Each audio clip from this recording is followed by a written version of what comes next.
All right, let's talk about the former first-round running back. I guess still is technically a first-round running back, but you know what I mean. Guy who was drafted in the first round, Najee Harris, who I think it's fair to question if he's lived up to the first-round pedigree at this point. In fact, it's probably hard to argue that he has lived up to being a first-round running back at this point. But still, you know, it is what it is. He's on your team at this point. And what is the value of Najee Harris? Well, let's get into it.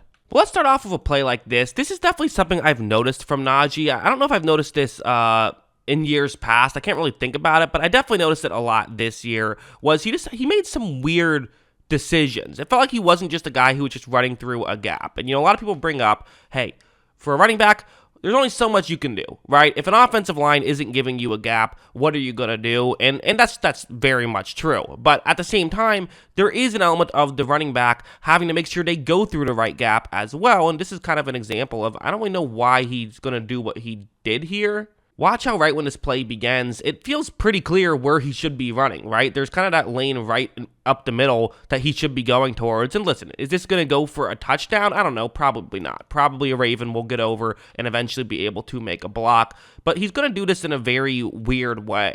Watch sort of that jump cut to the left before finally eventually getting through that gap, and it feels like he could have gotten more yards if he just put his head down and just kept going, which is definitely something that I do wonder if there's a bit of, in college, he could get away with this type of stuff. He could, make these moves and find ways to get touchdowns and things like that, but, in the NFL level, it's just more difficult to do so. Even something like this is another example of he loves his jump cuts. He loves to be shifty, and I sometimes just feel like, you know what? Listen, you're a pretty big running back. You're 230 pounds. Sometimes just lower the shoulder and go through. And I think this is another example of it. Where watch how when this play begins, you see that right here. Again, not a huge gap whatsoever. Where do you go through? It's hard to say. Maybe you could even try to bounce things to the outside at this point if you wanted to. But really, those should be your options. Bounce things to the outside, or again, lower the shoulder and just go. But instead, he kind of he hesitates a little bit, but still goes through that gap, which means that he does not pick up too many yards on this play. So little things like this will drive you crazy when watching Najee Harris for sure. But it does have its benefits as well. I should say it's not just a con; it is a pro at times as well. Something like this is going to be a run to the offense's right, and watch what happens on this play.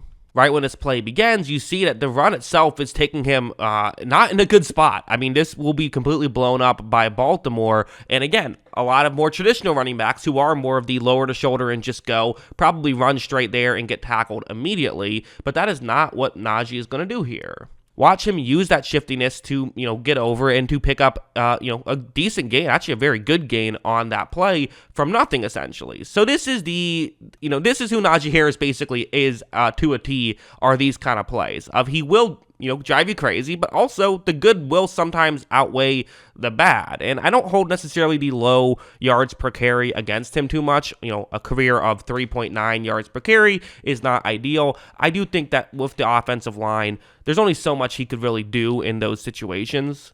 But yeah, I mean, a lot of Pittsburgh Steelers fans were saying, should you move off of Najee Harris? And I think that the conversation at a certain point was fair. They decided not to. They kept him as a starter, and I think that ended up being the right call. But the conversation was fair because, I think part of it is, hey, with some offensive linemen not being able to make their blocks the way that you would hope for them to do, sometimes it's better to have a back who can just lower the shoulder and get as many yards as possible. That might have been the better call on certain games, but I do think that the good outweighed the bad a little bit with Harris. But again, it wasn't spectacular either. I think that's all fair to say.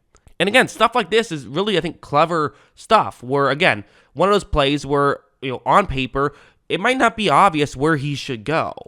Watch how right here, okay, what do you do in this spot if you're Najee Harris? Again, a lot of people would probably just, I think a lot of backs would either, again, lower the shoulder and just run straight through, or kind of cut towards the right side of the screen, so which would be towards his left, and eventually, the corner, Marlon Humphrey, would be the guy who comes in and eventually makes the tackle. That's what I think a lot of guys would do. Harris thinks a little bit outside the box. First, he does take a step in that direction, so okay, that part isn't anything crazy, but then there's another gap that opens up. You see how that hole right there, right through the middle, is starting to open up. So then he cuts back in that direction and is able to pick up as many yards as possible on that play. We did see these flashes, and it does make me wonder a little bit of, do we have a Leonard Fournette situation on our hands? I'm not saying we do, I'm just wondering. Because, of course, Leonard Fournette was drafted 4th overall by Jacksonville, but they didn't have a great offensive line either, and they really struggled at times to run the football, even with Leonard Fournette.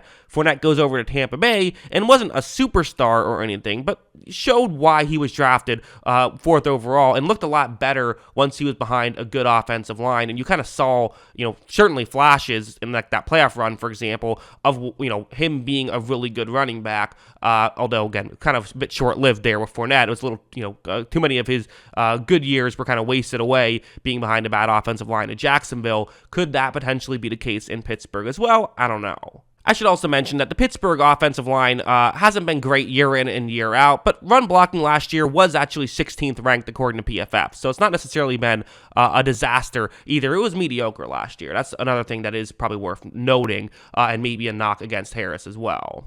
But again, you saw times when it really worked out well in Harris's favor, especially when there were kind of clear running lanes for him to go through. He really did kind of make the most of it. Like when this play begins, you see that for Harris, again, there's a running lane. There's a clear running lane, and he's not going to do anything fancy this time. What's worth noting, though, and the reason why I paused it here, is Patrick Queen is reading this play, and he could run over and try to make a play on Harris. But this is where the flashes of greatness from Harris come in. Watch as you see he is able to get by Patrick Queen, and he's able to pick up a big chunk play. So, listen, is he going to ever live up to the hype of being a first-round running back? No, probably not. I shouldn't say no, but it seems unlikely that he will. But the reality is very few first-round running backs do live up to the hype of being first-round running backs. Part of why it doesn't make sense to draft running backs in the first round is it's actually a more difficult position to evaluate than people realize, I think. A lot of times it just feels like some of these running backs that were drafted high are good because they get a lot of carries. That's definitely something that happens. But, the damage is done, right? You already drafted a running back in the first round. Steelers tend to make pretty smart decisions. That one was, I understood why they did it. I actually don't necessarily hate the philosophy behind it. They were trying to go all in Big Ben's last year.